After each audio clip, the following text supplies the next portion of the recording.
Halo teman-teman, saya Kamaheli dari kelas 9 di SMP Pangudi Luhur. Dan sekarang kita akan membaca sebuah cerita horor ciptaan saya, judulnya Mal Tanpa Akhir. Nah, ini diceritakan untuk sebuah lomba. Nah, jadi semoga kalian suka. Mal Tanpa Akhir dari Kamahele. Saat saya melihat mall itu, saya langsung merasa ada hal yang tidak benar. Saya tadinya sedang berjalan-jalan sama teman saya pada hari Sabtu sebagai hadiah kelulusan, dan sekarang pilihan itu malah menjadi malapetaka kita. Saya sekarang menulis ini dengan harapan bisa dijadikan sebagai peringatan bagi orang-orang lain agar mereka tidak membuat kesalahan yang sama seperti saya dan teman saya. Karena saya sekarang sudah tidak bisa melakukan apa-apa lagi. Teman saya sudah mati akibat mal terkutuk ini. Dan saya ingin mencoba mengakhiri diri saya agar saya tidak akan berakhir dalam takdir lebih buruk dan mengerikan seperti dia. Kita pertama masuk mall tersebut di sekitar sore hari karena kita ingin mencari waktu di mana kita bisa bebas melakukan apapun yang kita mau untuk sehari. Dan selama kita di mall, kita cukup bersenang-senang melakukan aktivitas mall yang biasa. Makan di restoran, belanja, minum sambil berbicara, beli buku, es krim. Selama saya berada di dalam mall ini, saya ada perasaan ketakutan yang tidak bisa dijelaskan karena saya sendiri tidak tahu apa sumber perasaan takut tersebut.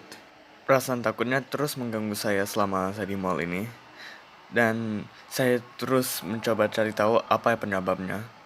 Tapi selama ini saya masih belum bisa memberi jawaban yang pasti.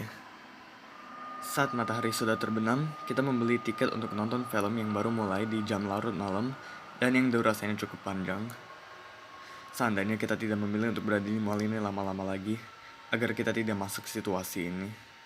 Setelah kita keluar dari bioskopnya, mallnya sudah menjadi lebih gelap daripada ruangan bioskopnya. Dan kita harus keluar dari mallnya karena kalau tidak, kita akan terkunci di dalamnya secara tidak sengaja. Tapi kita kesulitan melakukan itu akibat keadaan kita setelah diam-diam membawa minuman alkohol ke dalam bioskopnya. Saya dan teman-teman saya dalam kondisi tidak baik kita secara tidak sadar jalan ke sebuah bagian dari mall yang tidak pernah dilewati orang lain, dan kita berdua bersamaan pingsan. Setelah entah berapa jam kita bangun dari keadaan mabuk kita, dan mallnya terlihat lebih gelap dari sebelumnya. Dengan kekosongan yang menghampa, membuat mall yang tadinya terang dan penuh keceriaan terasa seperti sebuah kuburan yang ditinggalkan beberapa ratus tahun. Saya menyadari bahwa ini sudah pada jam-jam di mana tidak ada seorang pun yang tidak tidur. Jadi kita pingsan lebih lama daripada yang saya pikirkan. Setelah saya membangunkan teman saya, kita cepat-cepat cari pintu keluarnya. Tapi anehnya kemanapun kita berbelok, kita tidak bisa menemukan pintu jalan keluar. Lebih anehnya, kita bahkan tidak sekalipun melihat jendela untuk melihat keluar dari mallnya. Tadinya saya pikir kita hanya tersesat dan berputar-putar arah. Tapi pemikiran itu dibuktikan salah setelah saya memperhatikan bahwa toko-toko dan ruangan-ruangan yang kita lewati tidak ada yang sama. Setelah entah berapa lama, kita mulai kelelahan dan mulai menyadari ada yang tidak benar dengan mall ini. Rasa takut yang tadi saya rasakan telah kembali pada saat itu, tapi dengan lebih kuat.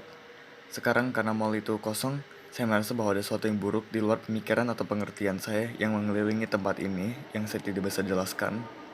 Struktur besarnya membuat pandangan yang mengesankan tapi mengerikan, seperti pandang rendah oleh makhluk jahat raksasa.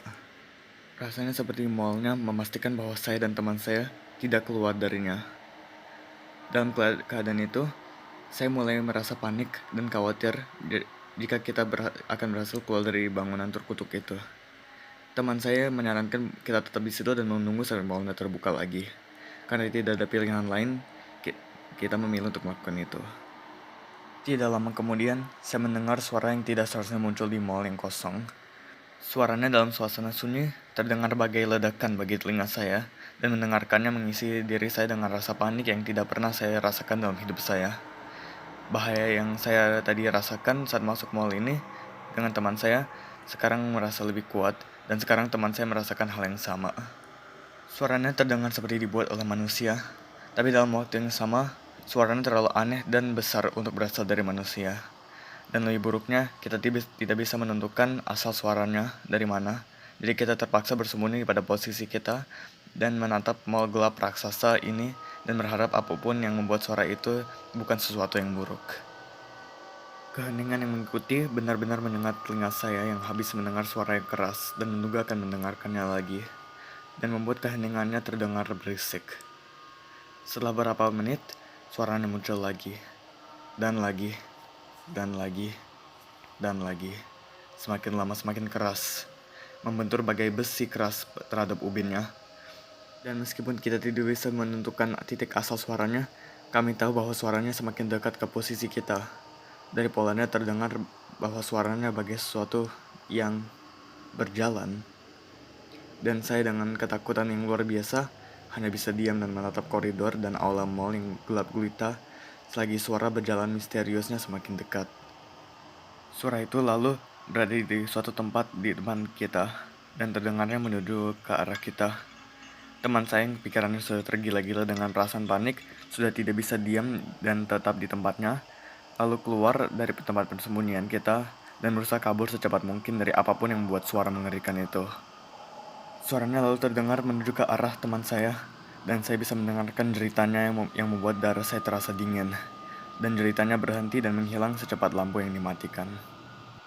Panik saya meningkat dengan tinggi setelah saya menyadari apa yang terjadi pada teman saya, dan saya tertinggal sendirian. Sementara itu suaranya mulai menjauh, tapi masih terdengar. Saat saya keluar dari tempat persembunyiannya, saya melihat apa yang terjadi pada teman saya, dan hal yang saya lihat itu terlalu mengerikan untuk saya bicarakan atau tulis. Sekarang saat menulis surat ini, saya berada di lantai paling atas di mall ini. Saya sudah berjam-jam coba mencari cara keluar dari mall ini, dan berkeliling untuk mencari cara untuk meminta bantuan, tapi tidak sekalipun saya menemukan satu atau dari kedua hal tersebut. Meskipun tidak ada jendela untuk melihat keluar dari mall ini, saya bisa tahu bahwa di luar masih gelap, meskipun sekarang matahari ini seharusnya terbit. Rasanya setelah mall ini ditutup, saya dan teman saya bangun di dunia lain yang kita tidak bisa keluar. Ini benar-benar mall tanpa akhir, karena kemanapun saya pergi, saya tidak bisa menemukan sesuatu yang bisa menandakan sebuah batas.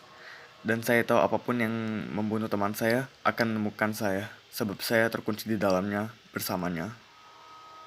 Sekarang saya akan coba melakukan solusi yang tersisa untuk tidak terperangkap di mall ini lagi, atau saya berakhir seperti teman saya. Saya tahu kemungkinan besar tidak akan ada yang membaca surat ini, tapi setidaknya saya mengeluarkan isi pikiran saya sebelum saya menghapuskannya dari diri saya menggunakan lantai atas mall ini. Sekarang saya bisa mendengarkan suaranya lagi. Kali ini terdengar dekat lagi. Suaranya terdengar keras dan kedengarannya mulai ke arah saya. Apa itu? Ya Tuhan, makhluk itu, apapun itu, mulai menuju ke arah saya.